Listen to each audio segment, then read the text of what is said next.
All right, hey, we're pleased to be joined JD PicKell on 3. Man, what a joy this is to have you in here.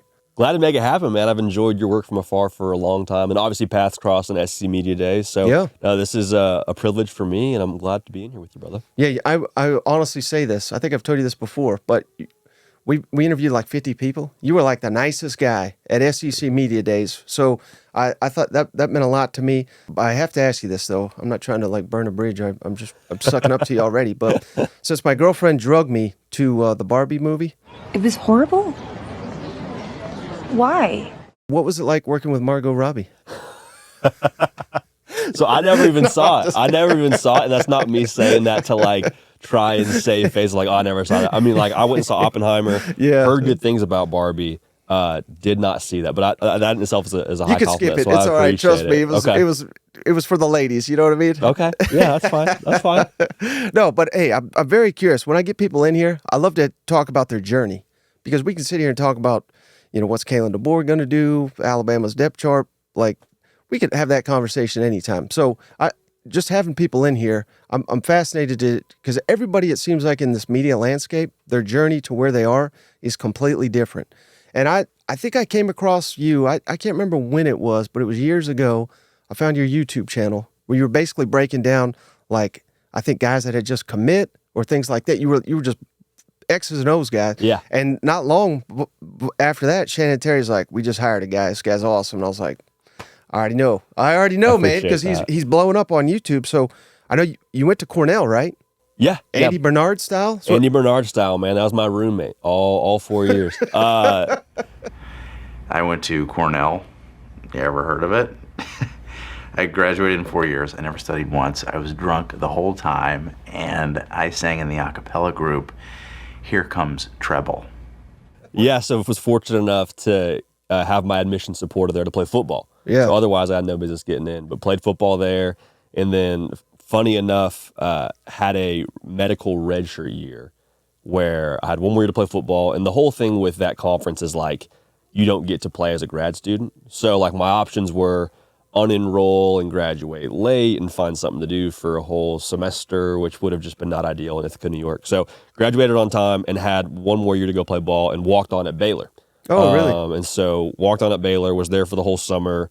This was when Matt Rule was there, the year they went to the Sugar Bowl. But I wasn't a part of that because I actually got another concussion, which was like 5 at that time maybe for me. And so I had to retire before the season even started.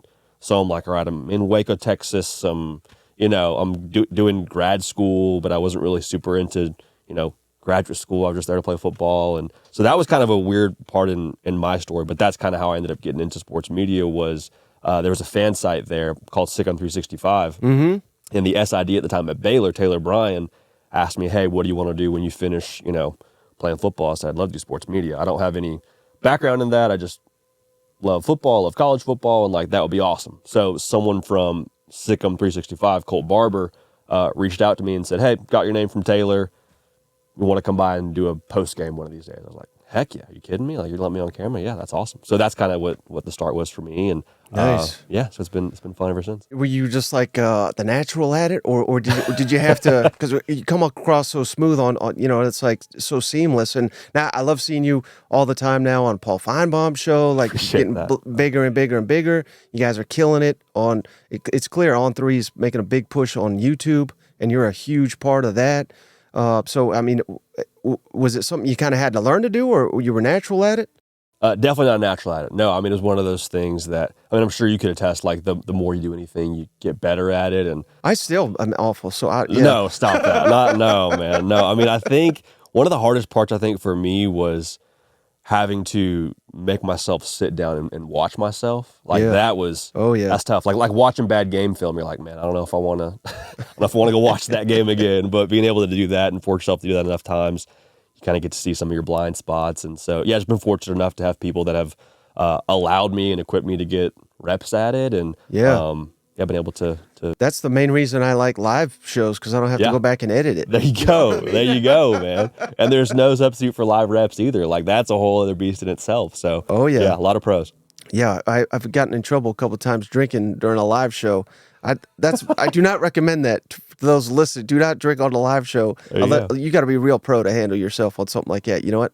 Yeah, I believe it. I see. I don't know from experience, but I'll take your word for it. I believe that That's why wholeheartedly. I give all the beer to cousin Shane and just let him go because everybody loves him, so they're not gonna get mad at him. They get mad at me. You know There you what? go. Good energy in the room too. Like everyone's feeling like the vibe. Yeah. Okay, I can see that. I can see it. So what was that like when Shannon? I assume it was Shannon or whoever it was from On3 gave you a call and asked you to join their network. Yeah. Honestly, it was a shock. It was a shock in a lot of ways, just in kind of the fashion that it happened. At the time, I was working like an 8 to 5 in Waco and loved it. Like working for great people. I was actually recruiting for a startup home care company in Waco. So I was the guy on LinkedIn sending you messages saying, "Hey, I got an opportunity. Let's talk." Set up a call, and even that in itself was valuable. Like just getting to talk all day, like on the phone to people, like that in itself, I feel like was orchestrated. But at that point in time, I had just gotten married. My wife's from Texas. Lived in Dallas her whole life. She had lived in Waco at that point for like 3 or 4 years. And so we kind of had, for us, we thought at least the next like 3 or 4 years planned out. And then 4 months into marriage, it's like, "Hey, babe, how do you feel about Nashville?" Right. And so like that itself was a lot of change. But no, it was one of those things where, you know, when Nick Saban calls you, you commit to Alabama. So when Shannon Terry invites you to be a part of something, you go work for Shannon Terry. So that was Were you familiar with his work previously? Yeah, absolutely. Yeah. And I mean, obviously what he's built over the course of however many years in the industry is second to none. So that was obviously a huge part of it, and very fortunate to be on his team. And now you guys got just how long has it been open? The offices here, the On3 is pretty brand new, isn't it? Brand new, yeah, brand new. So we're actually still the video team will move over after the second signing day because we're still setting up the studio over there, and that would take a I'm sure some kinks have to get worked out of that. So the last thing you want is National Signing Day for there to be something short circuiting or whatever. So we'll move over after that second signing day, and yeah, man, I'm fired up. I just got a chance to walk through there the other day, and it's awesome. It is really exciting to be a part of. Is it in Brentwood too? Like, I think it's closer to Nashville. Gotcha. I'm so geographically challenged, brother. Like I think it's closer to downtown. I believe that, but I know it's not Brentwood. Right, Yeah. right. Yeah, well, I mean, it's got to be an exciting time though, because I'm trying to think. How old is On3? Isn't it only like 3 years old? Yeah, very close to that. I think it's somewhere in the range of like 2 to 3 years. I've only been there this was our second full football season on the YouTube side of things. Gotcha. So I think we got there after the first year. So yeah, right around that. So you were kind of uniquely positioned to where it's not like, I mean, he has hired people from like ESPN and 24/7 and Rivals. I mean, it's maybe not as big a leap for you because it was just such a step up. But it was still, was it any nervousness coming to a new town, coming to work for a new company? Did you feel any of that, or were you just speaking to him, you knew this was going to be a winner?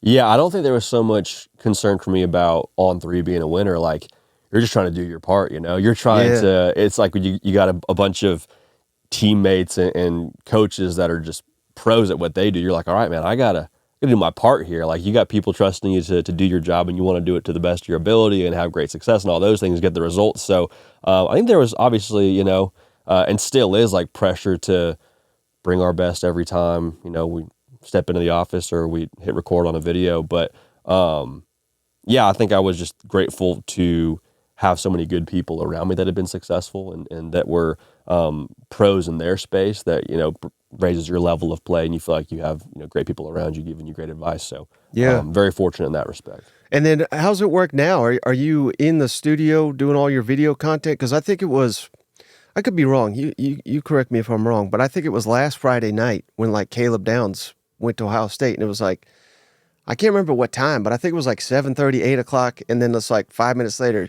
JD's going live. And I was like, my goodness, this guy never leave the office? What's going on there? We have a really good team of people that'll give us some sort of heads up as best they can as to what could be going on. And so all that's to say that there's a lot of videos that are prepared for scenarios that never happen. Gotcha. And so we had some other videos of Caleb Downs went somewhere else. And so sitting on the couch at home with my wife watching the show, get that Twitter notification, Caleb Downs to Ohio State. Okay, hang on one second. Okay, let's get to set. We're good to go. But okay. Yeah, so that was kind of the method. Just a lot of, like I said, just good teammates to help us get prepped and trying to do our part. Because we're fairly new to like live video stuff. And I'm just, the way I do it is just like, thank God I was home for like Nick Saban retirement. Yeah. You know, and someone texted, well, I got like 20 texts. They were like, is this real? Is this real? And I didn't even respond to those people. I just called Shane. I was like, get on your computer as soon as you can. So, and then we have to do it. So a lot of times we have no idea when we need to go live, you know, but it's kind of blows my mind how the live video, people respond to that more than I could spend 10 hours doing a video edit that's like real clean, polished, 4K, great quality, and then it gets like a quarter of the views of like KJ just entered the portal. Let's talk about KJ Jefferson going into the portal. Like people just love the live videos for some reason. And I don't have any like expertise when it comes to like the fine tune of the YouTube algorithm, how they set it up. But I do think from a broad strokes, like I think people gravitate towards the communal feel that a live stream has to it. Like, oh, heck yeah, Nick Saban just retired. SEC Mike's talking about it. Like, I love that guy. This is big news. Like, I want to go experience this in real time with SEC Mike. And so I think all those things kind of work together. And I mean, college football as a whole is such a communal sport, you know? And I think so that paired with the YouTube live feature is, a perfect match. And it's cool that it equips guys like us to get to do this for a living. So it's a good deal. Right. Hey, I know this is completely off topic, but you just made me think of something. So when you were at Baylor, they didn't have the NCAA video game, did they? No, man, they didn't. They did not. I mean, that would be the only reason I wanted to play college football other than like the love of the game, but like to be on the video game. And then to get there and then they don't have it, it's like, what am I even doing with my life? You know what I mean? You see, pros and cons, like the pro would have been, hey, that's cool. That wide receiver 24, that's me. But then I look at the overall and I'm like, man, I don't know. You know, like that would have been a blow to go. So I'll stick with a creative player. I'll bump up all the overalls, and that'll be how I relive my college football days. Yeah, I'm so excited about that game. Did you play it growing up? Oh yeah, absolutely. I mean, it's funny because like for a long period of time before there was year-round college football content, before like I feel like sports media got onto that, it was like, all right, national title game is finished, road to glory, or dynasty. Like that's how I'm getting through these dog days. And like during that period, like it wasn't like the portal wasn't popping quite as much. Like it didn't have the same year-round feel to it. So that was it for us, you know, that and full YouTube reruns of college football games, man. So I'm glad for that to be back, but that was a staple for sure. Right, because I think as popular as college football is, it's missing something because not only not having that game, but people like me, it's how I got addicted to college football is playing that game. Sure. And I think there's a whole generation. I know they play Madden and stuff, but it's not the same. You know, you don't get attached to Tennessee or Alabama or Auburn because you got recruited to those schools and got to play with them. I think a whole generation of younger fans are going to be introduced to college football in the years to come, which is good for the entire game. Big for fight songs too. Like you want to memorize a fight song, you go play Road to Glory somewhere, you'll have that fight song on repeat, and so we're gonna have a more intelligent, I think, younger generation too when it comes to that. No experience. doubt. Whew, man, I'm just so excited. I don't even know.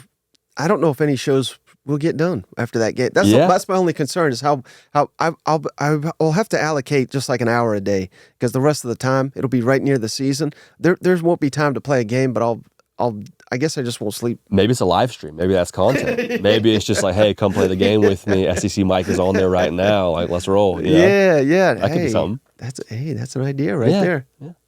Man. But speaking of the portal and all that, you just mentioned all that. I mean, do you think it's good for college football? Because I don't know. I see like what Ohio State's doing right now.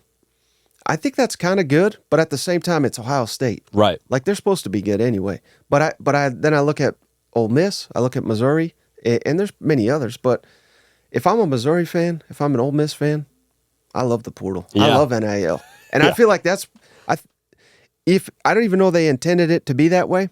But I think that's the good of it, to where these teams that in years past you would have been crazy to say Missouri could make a playoff run, Ole Miss could make a playoff run. Mm-hmm. I think it's almost expected now, and I think that's great for college football.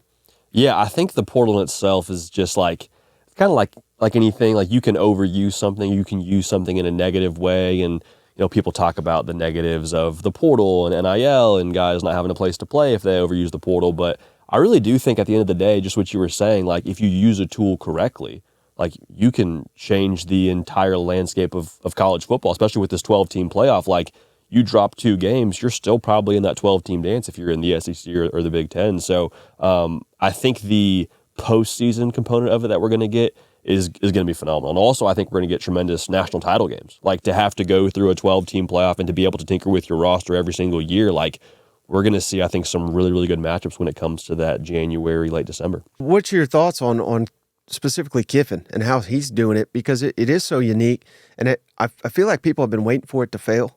And they say, you can't develop a team like this, particularly in the line of scrimmage. And maybe to an extent that's true, because in those big-time matchups, that's kind of where they got dominated. But now that's where they're investing a lot as well. So do you think it's sustainable? And if they have a ton of success this year, do you think other people will follow that blueprint? Yeah, absolutely. And I mean, Ole Miss too, like, recruited well at the high school level, but not like up with the Georgias and the LA. They're not, sitting in the top 10. And so I think for them, they're saying, okay, like Lane Kiffin said it after the Georgia game. He's like, they had double-digit 5-stars. I think we had I think he said 1 or 2 or something like that. And so he's like, hey, there's very clearly, a talent gap between Jimmy's and Joe's here, and we got to get up here. And so more power to him, saying, okay, we have people here at Ole Miss that are going to back us at an NIL perspective, and we're going to be diligent in the portal, and that's how we're going to get our Jimmy's and Joe's, and that's how we'll compete. And just like you said, like, Ole Miss gave up 4 yards a carry last year and still won double-digit ball games. Like, imagine if they cut that down to 3 yards or 2.5 yards a carry. Like, then they're competing with those big boys in the SEC. And I mean, just like we talked about with that playoff, with the field expanding, like, the road to a national title is probably steeper, but I do think it's a good bit wider, and it favors teams like Ole Miss and like Missouri. Yeah. Now, but on the flip side, it could kind of go haywire, particularly if they trip up early against a team. I mean, their first 4 games are like a joke. I'm not saying they lose one of those, but if, God forbid, that happens, or one of their first SEC games where they're a big favorite. Because, again, I'm not questioning the culture or the chemistry or anything like that, but I think it's fair to wonder, all these moving pieces, putting them together, if things go poorly, that's why Alabama saved it, because Nick Saban and the culture and everything like that this year. If they were a team of free agents, I don't think there's any chance they would have won the SEC. Now, do you think there's a danger for things to go sideways for Ole Miss too? I think with any team that's going to be extra active in the portal, leadership is crucial, right? Like, I mean, that's one of the reasons I don't have a ton of worries about Ohio State. Not because they haven't gone around after the same numbers, but at some key positions, right? I mean, at the quarterback position, they went and got a transfer portal guy in Will Howard. But teams that do go heavy in the portal, like a Colorado, like a Louisville, like a Ole Miss, I think just like I said, the leadership and the culture and the temperature in those rooms is just so paramount. Because like you said, I mean, momentum is huge. Like, if you start out and you lose a game you're not supposed to, it's real easy to say, well, I didn't have a ton of investment here. Maybe I came here for reasons specific just to me. I don't have a ton of, buy into what's going on here from like a ground level.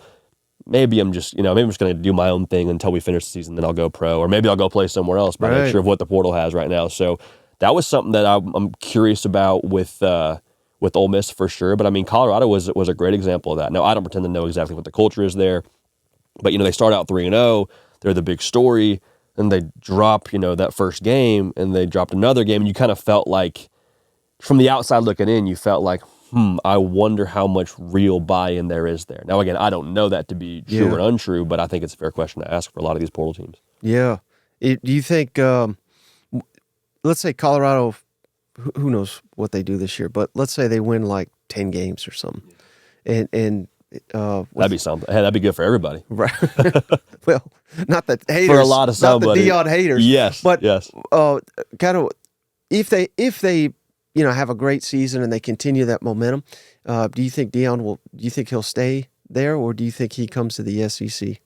Because that's a good question. I want him in the SEC just for the content. That's what I'm saying, man. And it's funny too, because like you see people in the comment section if you say anything remotely negative about Deion Sanders, it's like, man, Deion hater. It's like, brother, I don't think you understand. If Deion Sanders does well, like for everybody in the media industry, that is the best thing that could happen. Like, I promise you, nobody is hating on Deion Sanders that sits behind a microphone. The question for me is interesting because you would imagine his sons and the tie he has to them, like, that's no longer at Colorado. Right. So is there less of an allegiance? Does he want to go and jump to a bigger job? I also think like guys like him, I mean, Jim Harbaugh's a great example too, just guys that played the sport, and obviously to coach the sport at a high level, you got to be competitive, but like those guys have to be as competitive as it comes. And with that being the way that they're wired, you're like, okay, if you're a competitor, you want to compete at the highest level. Right. And I don't think it's up for debate if the SEC is a more competitive conference than where Colorado is currently. So if you're Deion, you're like, I want the next challenge. I've already conquered this. Like, let's go do it at insert SEC school there. I won't name one because I'll get in trouble, with whatever fan base I name Florida, or don't name. I'll just say it, okay, Florida. there you go. Sure, maybe. I don't know. If things go sideways for Hugh, Sure. They'll kick him out quick. Sure, yeah. I We're mean, crazy down Arkansas could be one of those. I said I wasn't going to name for one, sure. but I guess if we're just throwing out schools there, that could be one that, it's going to be interesting to watch. But Yep. that would make sense, I guess is what I'm trying to say, especially, with no Shador, his other son gone to the NFL, Shiloh, like that would make sense. With no Nick Saban and no Jim Harbaugh, I saw someone post this the other day. I thought it was a fascinating question. Who's like the face of college football now? And It's got to be Kirby, right? you think it's Kirby? I think it's Kirby, just from what they've done the last couple of seasons, the way they're trending. Like, my vote would be in for Kirby, but it sounded like you had a take there. Well, I said Lane Kiffin. Because when I think college football, I think of like craziness and wacky, and maybe just because he's on Twitter like 24/7. But awesome. He's such a wild man, and it seems like the vast majority of people have hate him, and his fan base obviously loves him to death. I mean, he's not won anything of significance, so I think it's fair to say maybe he's not the face. But I'm wondering, if Deion keeps it up, if he's there. Certainly, Kirby, I think, is certainly the best, and he's got the best program going. But I don't know that Kirby is like hated.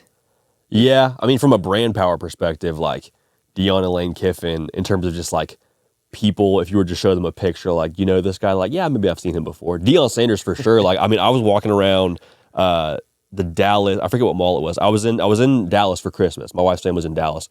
We're walking around the mall, and I swear, like 3 or 4 Colorado sweatshirts. And I'm like, I have not seen a Colorado sweatshirt in my entire life. Probably seen like 3 or 4 my entire life. I saw 3 or 4 during just walking around during Christmas time at the mall. So, I mean, the brand power that he's created for Colorado definitely pushes towards him being one of the faces for sure. I would imagine those sunglasses he wears. I'm seeing that everybody wears those sunglasses now, too. Yeah, the blenders. I don't know if he popularized them or not, but it feels like he did. Yeah. I'm just so old and out of touch. Maybe I just wasn't aware. You could rock one, bro. I think so. I think you could rock a pair. Yeah, that'd be cool. Yeah. I appreciate that. Yeah. I appreciate that. What do you think about Tennessee next year? You think they'll be pretty good? I'm excited. I'm excited for the Nico era, man, because I think that's the major question mark. For me, I go back to 2022, and we saw what the offense can look like when you have a quarterback that can be consistent and make all the throws and have the weapons. And so with the Nico era, giving him a whole year to sit, get comfortable, learn the offense, get comfortable at the college level, I think that was the best thing for him, to have a year to sit behind Joe Milton. That might be contrary to other people's opinions, but I think that was absolutely the right move. And with as talented as he is, that's a tremendous question mark. Like, we've seen quarterbacks in that conference just take over at different points, throughout that, throughout recent memory. I mean, we think about Johnny Manziel and what he was. So I'm not saying Nico's Johnny Manziel, but just like that kind of impact on a program, absolutely massive. And I don't know if you're aware of this. I'm sure you probably are, but last season was the lowest scoring output of a Josh Heupel team as he's been a head coach. The explosive plays were down significantly. They were awful scoring in the red zone. So I say all that. They won 9 games. Yeah. So it's not like they were garbage. So does that give you optimism that, again, if that's as bad as we're going to see Josh Heupel offense and they still win 9 games, or that they can get a lot better, or maybe the SEC's kind of figured him out? Because you could spin it either way. I think. Where would you kind of lean on that, do you think? I was just impressed by that he was able to pivot, because I think there's some reputation with these offensive head coaches like Lincoln Riley this past year, or, I mean, Ryan Day historically, not this past year, but I mean, just over the course of his career, that like, hey, they're kind of one-trick ponies. They're offensive guys, and if you take away their offense, they can't find a way to win. And I mean, game after game, we were at the South Carolina game in Knoxville, and like that was a gritty performance. I think Joe Milton threw 2 interceptions, and they still found a way to win that game pretty convincingly by running the football and playing good defense. And so I think the way that he's able to still win in multiple ways, and he's able to, slow the game down. It doesn't have to be scoring 40 a game for them to be successful. Like you said, win 9 football games. That to me is a sign of a complete football team and a head coach who's able to adapt his team to what the personnel is. Like Joe Milton, I thought was solid. He wasn't Hendon Hooker. He wasn't consistent downfield. The weapons were good. You lose Brew McCoy, though, in that South Carolina game, and there was no Jalen Hyatt. Squirrel White's awesome, but there wasn't a ton of other weapons to make you nervous if you were, an opposing defense. So that was encouraging to me from a Tennessee fan that there's other ways for them to still win without their fastball of scoring 40 a game, which I'm sure they'd love to do in 2024. Yeah. Well, and then another thing, without Nick Saban, I was looking at the coaching roster in the SEC. There's a void there, obviously, without the GOAT. And I'm trying, this is what we do in the offseason. Who's the top 5 coaches in the SEC? I mean, you could Kirby's got to be there, and I think he's got to be 1. But I think 2 through 5, you can put in any order. Who would you, I know I'm kind of throwing this at you right at the top of your head, but who are the guys in the SEC that you would firmly put right behind Kirby right now? I think Brian Kelly, his track record. I mean, he's won north of 70% of his games throughout his career. I mean, back-to-back 10-win seasons already in Baton Rouge. I think he's just as high a floor a coach as there is, and LSU's probably a high-floor operation right now going into 24. I mean, a guy that we are going to see in the SEC next year, that burnt orange, baby, Steve Sarkisian. I've been really impressed with him and what he's done in his time at Texas. Kind of this slow build. They start 5-7, have the 8-4 year, and then have this big pop year of making the college football playoff and winning the conference. And so the fact that he has Quinn Ewers coming back, I think sets him up for success in year 1 in the SEC, along with what they've done in the portal. I put Steve Sarkisian in the mix up there, and then our guy Lane Kiffin has to be up there, right? I mean, the way he has attacked what modern college football is and embraced the portal and embraced all that change. And I think he's absolutely up there. So I would probably go with those guys in my top 5. I'm trying to think for that 5th spot, man. I mean, what Eli Drinkwitz has done has been nothing short of sensational at Missouri. I mean, good for the powers that be for extending him. I think he's got to be at least in that conversation for a top 5 SEC coach heading into 2024 at least. Yeah. He would get a vote from me. Mark Stoops, another guy. There's a lot of good coaches, but to your point, it's a little bit more of an open field now without Nick Saban in the picture. Do you buy Kalen DeBoer as one of the elite coaches in the country, or are you still wait and see because he's only got 2 years of Power 5? I mean, I've seen some people they're so divided on this. Yeah. I mean, his record is incredible. He's 12-2 against top 25 competition, and I would argue. I'm not going to sit here and lie and say I watch all Washington football or anything, but I would imagine probably every time he's got less talent than who he beat in those 14 games. So, I mean, that's the mark of great coaching. But he's only done it 2 years in Power 5 level now. There were some pretty good years. Good ones, so, I don't know, because I'm already on record. I think Alabama will win a national championship the next 2 years. Wow. Under him. Calling the shot. Now, I will say this too. It. Okay. If they miss the playoff in either of those years, they're going to run his ass off. And they probably should, because he's got a top elite roster. Mm-hmm. And if he's an elite coach, he's not Nick Saban. That's crazy to say he is. But I'm not saying this the dynasty where he's going to win 6 national championships. But I think he'll win 1 or 2 at Alabama if he's as good as he's cracked up to be. I mean, I think the question that people have, including me, is how is he going to recruit? And the great part about that, if you're Kalen DeBoer, is you have this 1 to 2 year window where you can kind of recruit how you want as long as you don't hemorrhage even more players to the portal, which was unfortunate with the Saban exodus. Like you said, they still got a great roster, so you will have the pieces on campus if you can put them together the right way to be competitive in year 1 and probably in year 2. Now after that, start to see more of the the Kalen DeBoer guys and all that, and see how that translates. I think it's super fair for us to just say we don't know what he is. And that's not to say that he's not a great coach. I think as a coach, one of the best in the country. I mean, to win 104 of 116 games as a head coach, you don't stumble into that. But Alabama has been Alabama, of course, because of Nick Saban, but in tandem with that, they recruit at a top 2 level, it feels like every single year. And so with how talented the SEC is, with a team like Georgia, with Texas, who recruits at a top 3, top 5 level now consistently, how much of a margin of difference is there between Bama's roster in the future and Georgia and Texas and heck LSU and the rest of the SEC? So that's what I'm really curious about is how he can recruit once we get past these two classes of his that are, quite frankly, Nick Saban's players.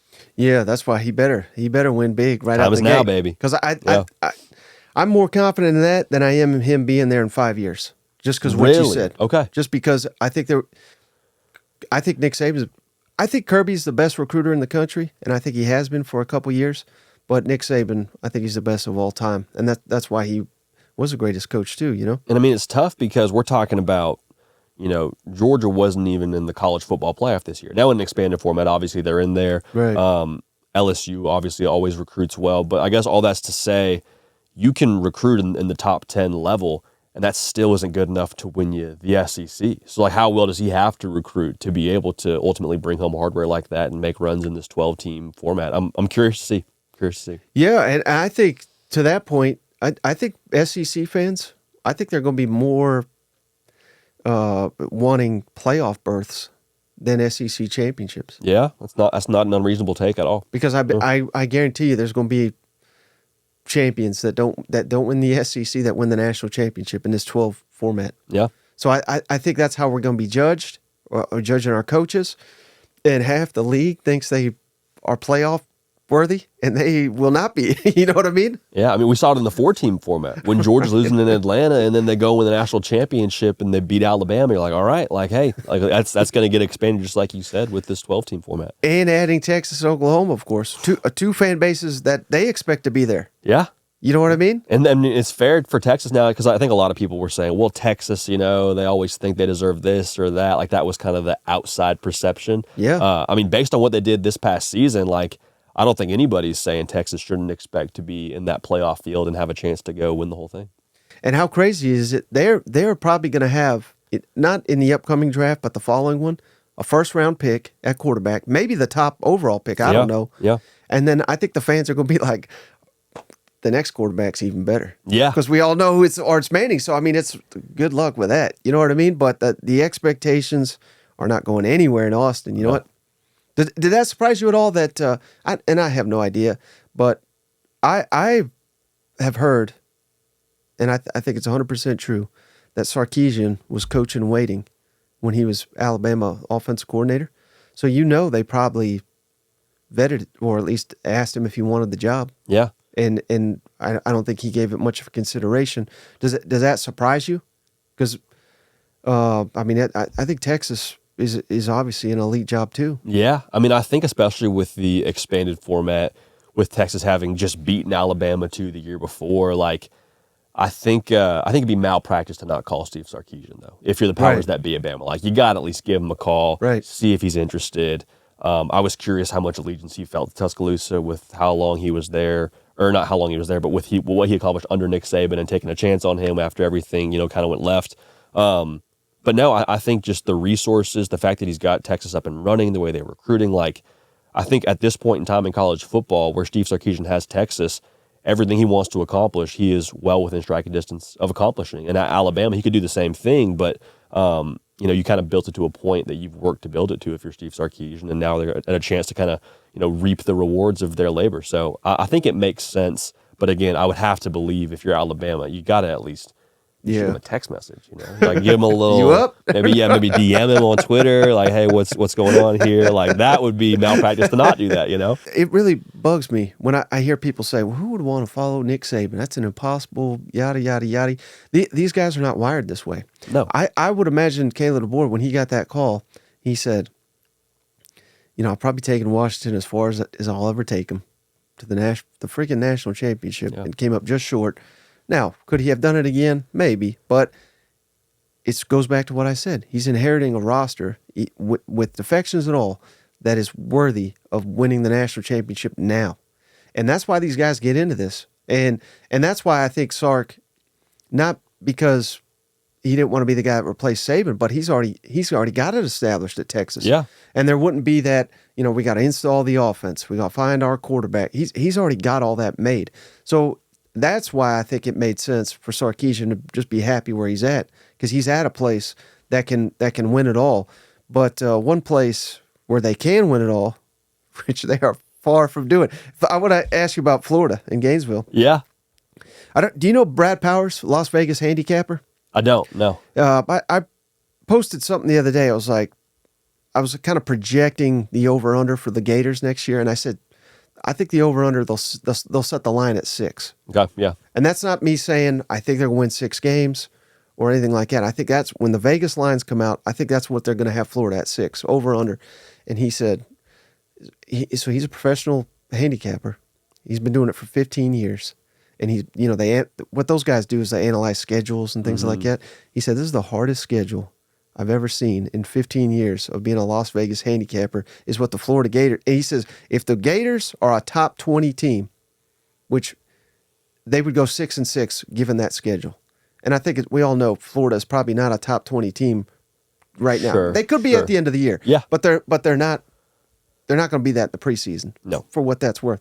So, I mean, how do we even evaluate Billy Napier given, there's been so much NIL issues. Now they're being investigated. Now my entire life, Florida does not play a difficult non-conference aside from Florida State. And all of a sudden they said, let's play a more difficult non-conference. And it just coincides with the worst run in program history. I mean, it feels like, I hear Billy Napier's a heck of a guy, but it feels like the weight of the world's on him. You know what? Oh, it's brutal. And I think what you just said is on the money. Like, how do you assess a head coach who's about to go through the Hunger Games that is the divisionless SEC, and the way he has the month of November is just nothing short of ridiculous. So I think that the tough part for them is, like, we talk a lot about how he hasn't recruited and, what they've failed to do in comparison to the Dan Mullen years. And my thing is like, well, you recruit in a lot of ways or gain momentum recruiting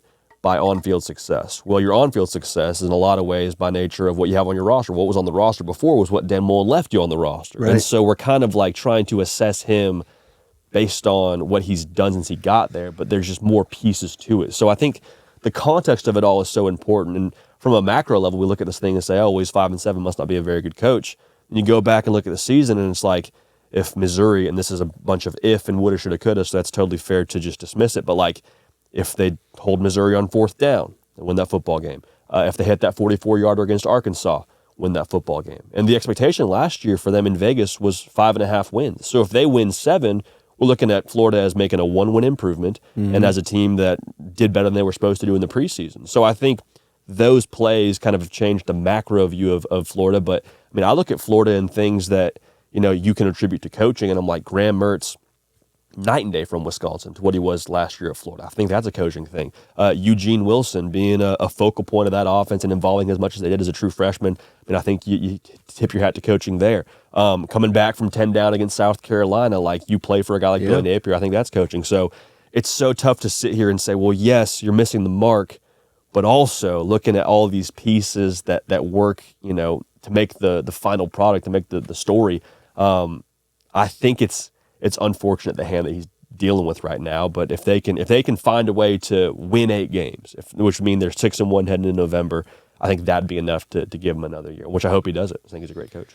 It's just unfortunate for them they can't play Tennessee every week. I mean, in the swamp, that pains me, but that's just how wild this sport is. I mean, there's these series, these annual series that some teams just have like a voodoo on the other ones, and clearly Florida over Tennessee for years. Well, obviously, Alabama about it against everybody, but really against LSU is what I was going to say. But that's why I think I love college football so much, though. It's just the annual traditions, and you're dealing with younger athletes that you just never know how they're going to handle the pressure. And there's just so many pieces. Yeah. And I think even now we see it, and I know we've seen it in Tennessee many years, but across the SEC, I think the pressures, even though these guys are highly paid, I think it's getting to the coaches.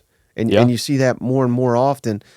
Shane Beamer, I actually, people get mad at him for showing emotion. I love it. I love it too, yeah. Because I hate these robotic press conference guys. But Eli Drinkwitz, he's very emotional. He's gotten after me a couple times after things I've said. But I love that part of the game. I just love the emotion of college football. I think that's what makes it special.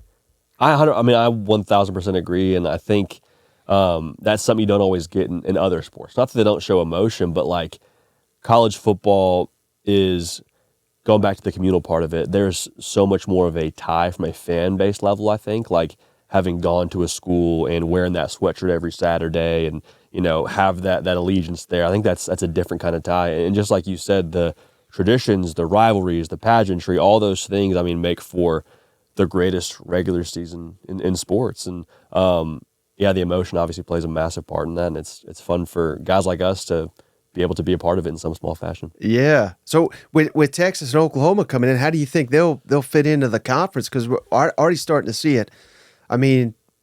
Seems like everybody else just hates Texas. Sure. The horns down and everything. That they're not helping their cause by getting angry about stuff like that. Yeah. We're seeing Oklahoma and Missouri. They're having some back and forths already. I think Oklahoma and Arkansas will be a fun series. They're trying to make LSU Oklahoma a rivalry now. They put that at rivalry weekend. So I feel like the SEC literally could not have done any better than getting Texas and Oklahoma. I think they'll fit in like a glove. In terms of like what I would distill the SEC down to, if I could just pick some bullet point words like, okay, pride, emotion, pageantry, all of the extreme adjectives that go into like caring about your football, like Oklahoma and Texas fit those to a T. So I think like having those brands too against some other historic brands, like when Texas and Georgia play in Austin, like that's going to be incredible. When you get Oklahoma, LSU, like you said, that's going to be incredible. So just from a purely entertainment standpoint and from like a grassroots college football fan standpoint, like it checks a lot of boxes. So I think we're in for a good 24. I know there's a lot of good quarterbacks coming back in the SEC, and it's kind of hard to pick the best one. Do you have one that you think right now is kind of a cut above right now than any of the others? That's a great question.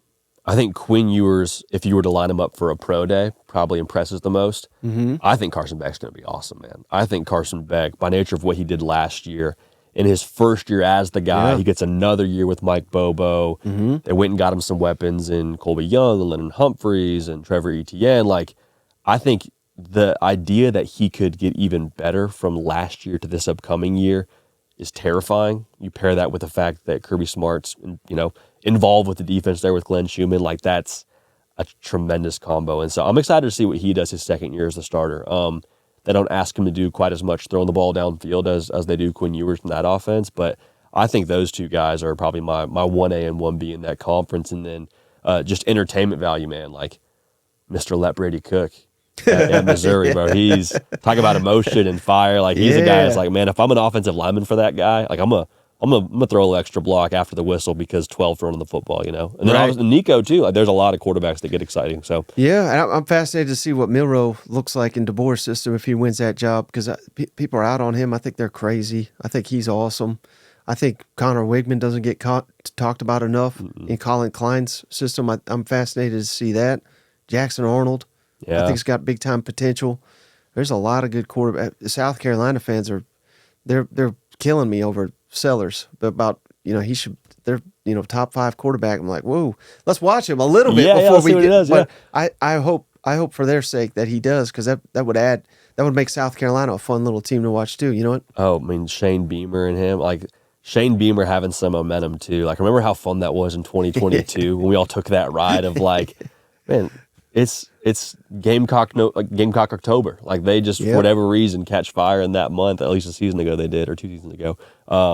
Brock Vandagriff at Kentucky too. I like that. I think that's sneaky. I'm excited to see what he does. And they kept Liam Cohen. That was huge. Kept Liam Cohen. I mean, the way they talk about him from his days at Georgia, they're like, hey, listen now, like just he didn't win the job in Athens doesn't mean this dude isn't an absolute ball player. So I'm excited to watch him too. There's a lot of good quarterbacks in this conference. Do you have a favorite player of all time in college football? Oh man, that's a great question. Someone that all time, maybe that you growing up you really loved, or anything like that. Golly, that's a great question.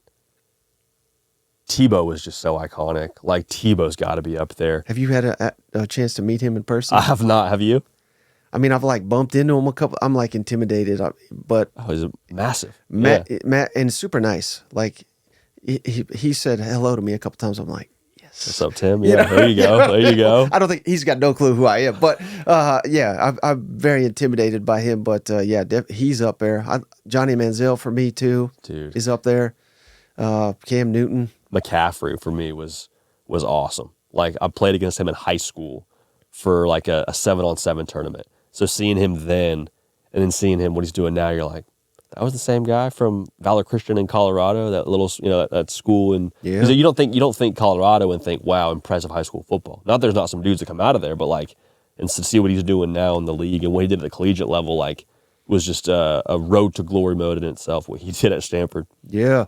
The most impressive player I've ever seen in person, you probably, I can give you 1,000 guesses, you probably wouldn't get this. Jamarcus Russell at LSU. Really? Okay. The guy could flick it and it would go 70 yards. I mean, I think he legitimately could throw it 80, 90 yards. No kidding. Could run, could not be tackled. They played at Tennessee one year, and it was just the Jamarcus Russell show. And you see why, I guess it was Al Davis or whoever fell in love with him and drafted him number 1. I mean, he just had insane potential. Just physical tools. I mean, and just a tank of a man. Unbelievable. Yeah. That's one of those stories where you're like, dang, like him, Johnny Manziel, and you're like, that would have been so cool if that had worked out. Like just did you ever hear natural ability, the story about the videotapes? Yeah, man. That's tough. That's a tough deal right there. Tough deal, man. Yeah, unrealized potential though. You know what? Yeah, no, 100%. I mean, sticking in that vein of like players we saw in person, DeAnthony Thomas, when he was at high school in Crenshaw, saw him at a 7-on-7 when Pete Carroll was at USC, and I'll tell you what, like, as a running back, he was just tearing it up. Like, it was I think they called him the Black Mamba at that point. Like, that was what his name was. I was like, dude, this guy's just taking over. He was like a sophomore at that point, and it was ridiculous. So, yeah, freakish. What's it like that, was this the first year where they let you go around the country to go to the games and stuff? What was that like? Yeah, man, it was awesome. I think we got out to... You ever sit around and pinch yourself and be like, oh, 100%. Not only, I mean, this is good enough what we get to do, but it's like another level when you're like getting paid to go around the country to the best venues in America to watch these games? Oh, man, so fortunate. Yeah, there's a couple of times, especially when you pull up to that stadium on a Saturday or you get your credential or whatever, and then you kind of have to remind yourself, like, oh yeah, we're getting paid for this. Like, that's pretty cool. Like, if you told 10-year-old JD, hey, we're going to go see Clemson, Florida State today in Death Valley, I'd be like, awesome. Like, that's a great day off. Like, no, they're paying you. It's like, right. How much do I got to pay? No kidding. Yeah, how much do I have to pay? That sounds expensive. How much we got to, to be out there? No, absolutely. And I mean, I think that in itself too, being able to get out a little bit this past season and, see more people that are at these games and go experience different, stadiums and campuses, like that is, special to be that close to the fabric of college football. And yeah, feel very, very lucky. Has there been a favorite environment that you've experienced? Oh man, or there were a lot of good ones. Yeah. Being in Knoxville at night was special. When they had South Carolina come to town, they had the dark uniforms. That was special. Yeah. A lot of people had strong opinions on Death Valley, Clemson, that is, at night. And they're like, hey, come back for a night game. And it was like Florida State was in town, so obviously like a big game. But I thought that atmosphere at noon was absolutely unbelievable. Like, I thought that was phenomenal. So that was a great one. I'm trying to think where else. Did any of them surprise you about how good they were? That's a good question. Trying to think if there was any that were surprising.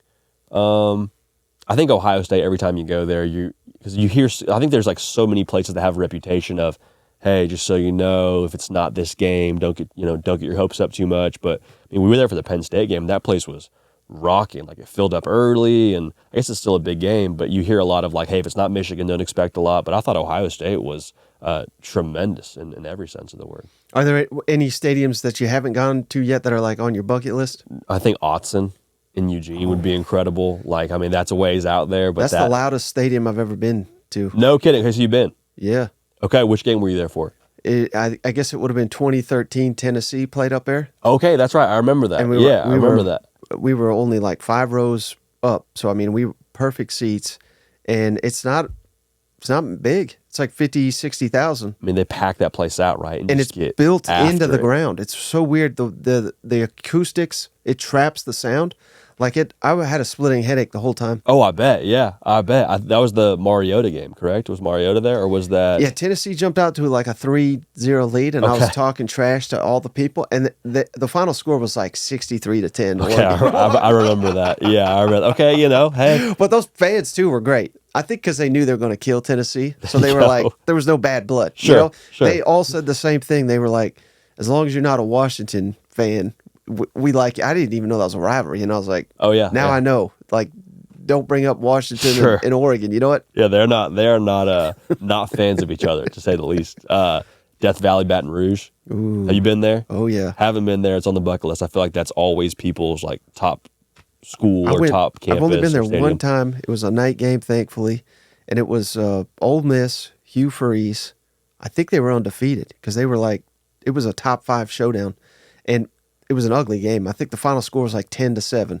LSU scored in the fourth quarter, and then they stormed the field. And I didn't storm the field, but I was there, and I was wearing Tennessee stuff. Heck yeah! I confused the heck out of everyone. That's they were like, special, "Why are you wearing though. Tennessee?" I was like, "I don't know." Throw what you know, baby. Yeah, there it is. There it is. That's a good one. And the food down there is amazing. Oh, I can't imagine. Yeah, and that's the only place I've ever been to where it's like the atmosphere was like a music festival. Like it's wild down there. Yeah. Wild. They do football and they do food, from what I understand, at an elite level. So Right. that's obviously a draw. Anytime you got both of those things, like, hey, we're there. We're there, Yeah. Any others? I'm trying to think. And the any on your- swamp would be incredible. Just make sure it's not early in the season. Yeah, okay, there you go. There you go. Good to know.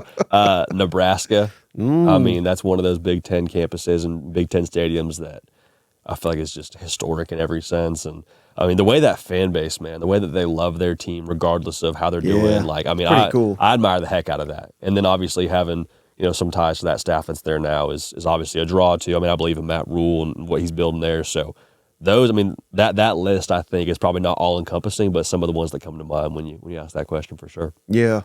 Do you have any thoughts? I know it's early. I hate to pin people I love down, it, man. No, let's do it. We're here in January. Early baby. thoughts on SEC teams that'll make the playoff?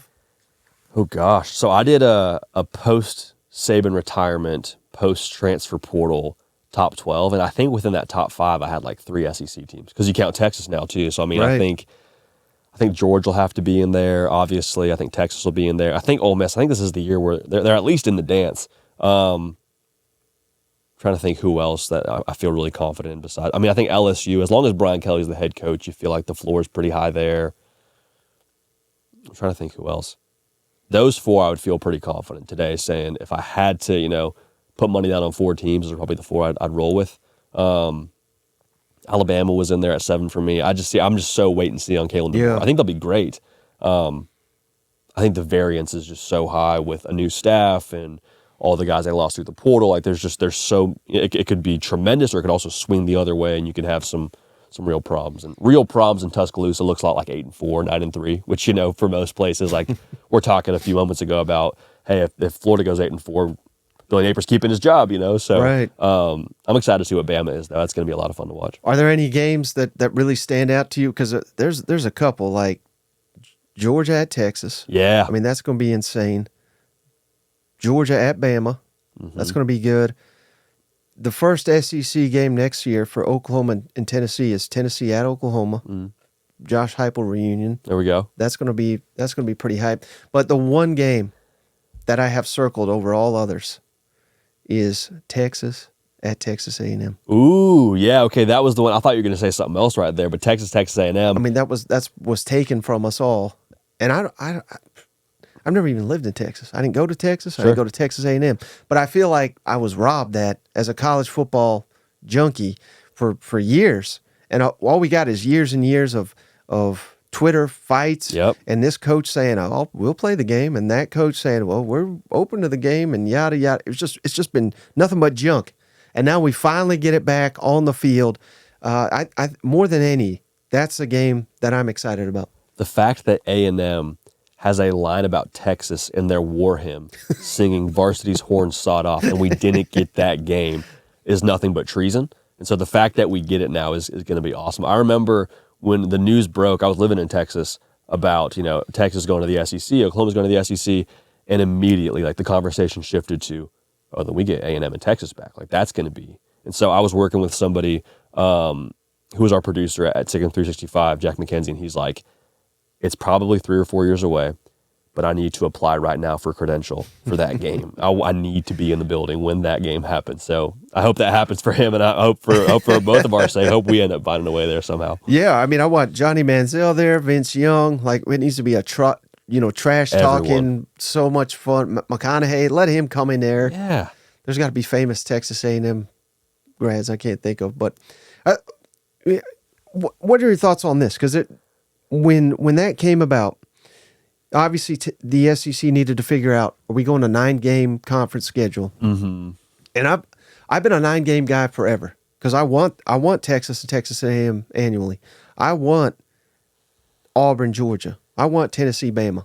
But if they keep it at 8, we're probably going to lose those games. Mm-hmm. And that's kind of the only way I've looked at it. But I've kind of come to the light to where I think they have to stay at 8 because all anybody is going to care about anymore is making the playoff. Yeah. And when you go to 9 SEC games, we're going to have more losses in the conference, which is going to mean less teams in the playoff. And these coaches are totally against it, and I get it.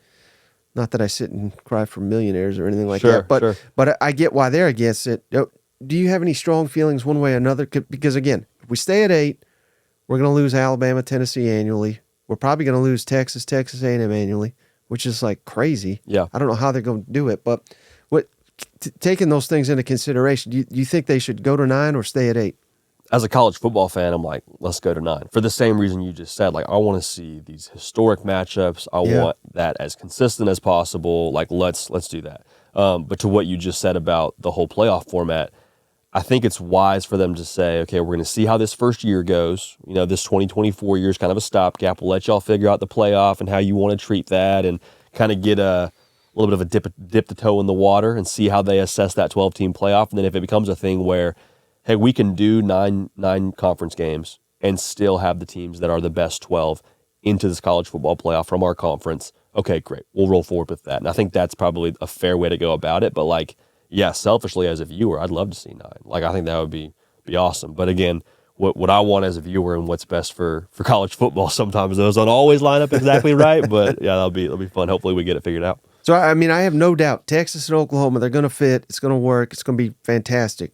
But I have serious reservations about the Big Ten and what they're doing with UCLA, USC, and even, I know Oregon and Washington were great this year, but and I think the only natural thing, they're probably going to add Miami or Florida State or Clemson or something. Like, they're going to try to be like a national conference. I'm writing the PR for them. There you go. Do you think this is sustainable, or do you think it's going to break apart and kind of like Chip Kelly was saying, like, let's just do football and maybe basketball, but specifically football on their own, keep kind of to where, I mean, I don't know how you feel about it, but I just think it's going to be so stupid to have Southern Cal playing Rutgers and Maryland. And yeah. I think even the players, I think, are going to hate it because they're going to be traveling cross country every week. I don't think it's going to work. A lot of those kids too that commit out of high school to a UCLA or a USC, like one of their big draws is, okay, great, I can stay home. Even if it's a away game, my family can come see me play at Cal or come see me play at Stanford or at UCLA. Like, those are all accessible games to a degree, some longer drives than others. But like you said, when you go play in New Jersey or you go play in Happy Valley, like, that kind of takes that component away. So I think for football, we'll find a way to make it work. There's so much money to be able to travel and to kind of work all the logistics part out. But I think what Chip Kelly is saying is on the money. Like, how are we supposed to have softball play this national schedule? And, you know, those schools that aren't necessarily the revenue earning sports, right. Like, that to me is a hurdle that feels not insurmountable, but definitely feels like it's more of a barrier than it's worth to keep, you know, putting that round peg in a square hole.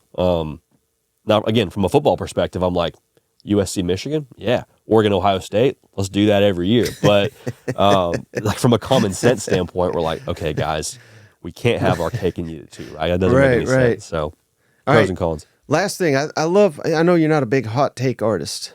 Try not to be. But we are on this show. Okay, I love it. Let's do it. Well, I want to see, can you come up or do you have any hot takes for the SEC? The higher the better.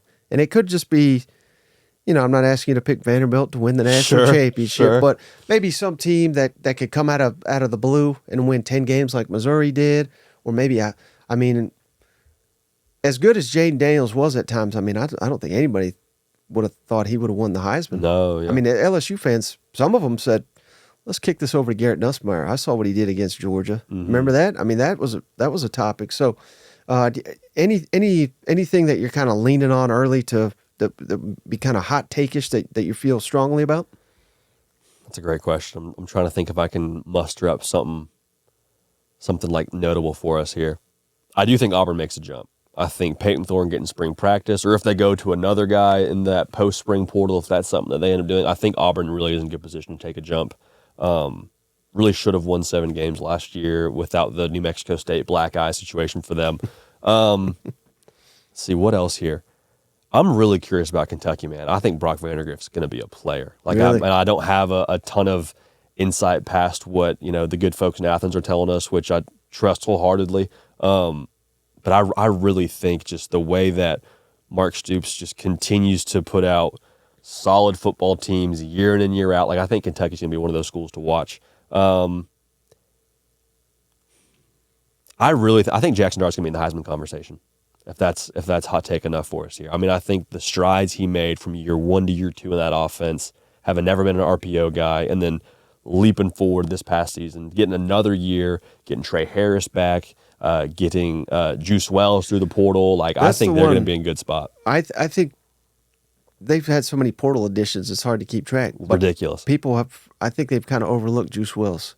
Massive. I had him as the best receiver in the SEC coming into last year.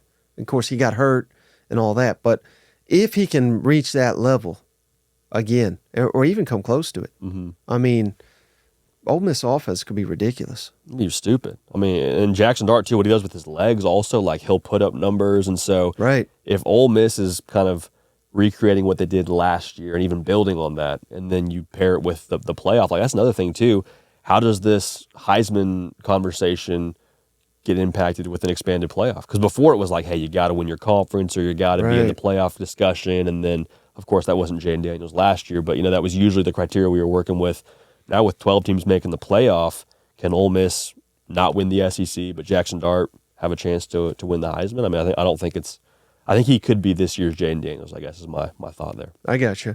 All right, well, hey, JD, I really appreciate you coming through. Before you go, can you tell the audience where can they follow you and where can they find your work? Yeah, man, well, first, pleasure to be here. I mean, anywhere you consume college football content, you can find it. Whether you're a podcast person, you go ahead and type in The Hard Count with JD PicKell. We're on there. If you want to go to the On3 YouTube channel, got a live show for you 3 times a week, Tuesday, Wednesday, Thursday at 11 a.m. Eastern, man. So, again, a pleasure to be on with you, brother. Y'all do tremendous work, and I'm happy to be able to sit down with you and talk some ball. Yeah, thank you so much, man. Absolutely. I appreciate it. All right, I'll cut it right there.